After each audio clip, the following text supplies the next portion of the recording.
میری طرح جیو محروم کہتے ہیں، میری طرح جیو محروم کہتے ہیں۔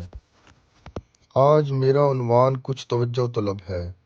امید کرتا ہوں کہ یہ جسارت کسی کے دل دکھانے کا سبب نہ ہو۔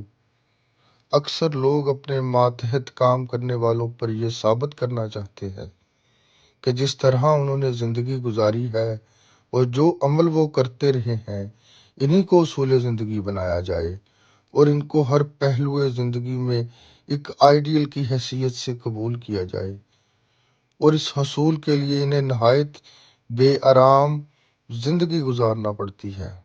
میرے خیال میں انسان کو ہر وہ کام جچتا ہے جس میں وہ خود کو آرام دہ محسوس کرے۔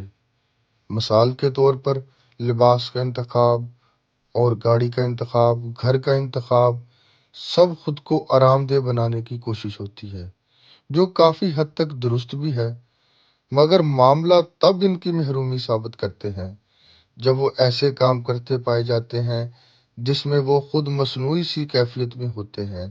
یہ سب لوگ وہ ہیں جن میں چند درج ذیل باتیں پائی جاتی ہیں۔ نمبر 1، عقل کا دائرہ کار محض اپنے مفادات سے آگے نہیں ہوتا۔ نمبر 2، کچھ مال مویشی اور کچھ کسی کاروبار کی بڑھوتری کو ہی ترقی اور کامیابی گردانتے ہیں۔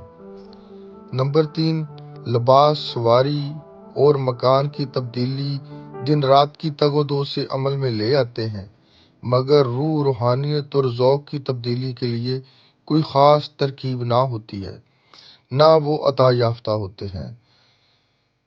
نمبر 4، لطیف اور کثیف کے فرق سے ناآشنا ہوتے ہیں۔ نمبر 5، محرومی فقط دولت کے نہ ہونے کو سمجھتے ہیں۔ نمبر 6، جو کام خود کر سکتے ہیں وہ کسی دوسرے سے نہ انجام پانے پر احساس برتری سمجھتے ہیں۔ نمبر 7، وہ کام جو دوسرے کر سکتے ہیں مگر وہ کرنے سے قاصر ہوں غیر اہم سمجھتے ہیں۔ نمبر 9، رعب اور دبدبے کے لیے ستائش کاروں کا انتخاب کرتے ہیں۔ مجبور زدہ لوگوں پر اپنے اسوہ حسنہ پر عمل درآمد کرانے کی شدید خواہش رکھتے ہیں۔ نمبر 10، اپنا عمل حتمی اور قطعی سمجھتے ہیں۔ نمبر 11، ماضی میں جن چیزوں سے ترسے ہوتے ہیں سمجھتے ہیں کہ وہی چیزیں سب کے لیے وہی محرومی رکھتی ہیں جو کبھی ان کی ہوا کرتی تھی۔ نمبر 12، دانشوروں اور محقق افراد کی محفل انہیں قرار نہیں بخشتی۔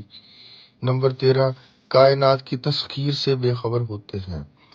نمبر 14، بحث میں اصلاح کی بجائے فقط اپنی باری کا انتظار کرتے ہیں۔ گنہگار کی توبہ سے زیادہ اس کے گناہ کی آشکاری پر خوش ہوتے ہیں۔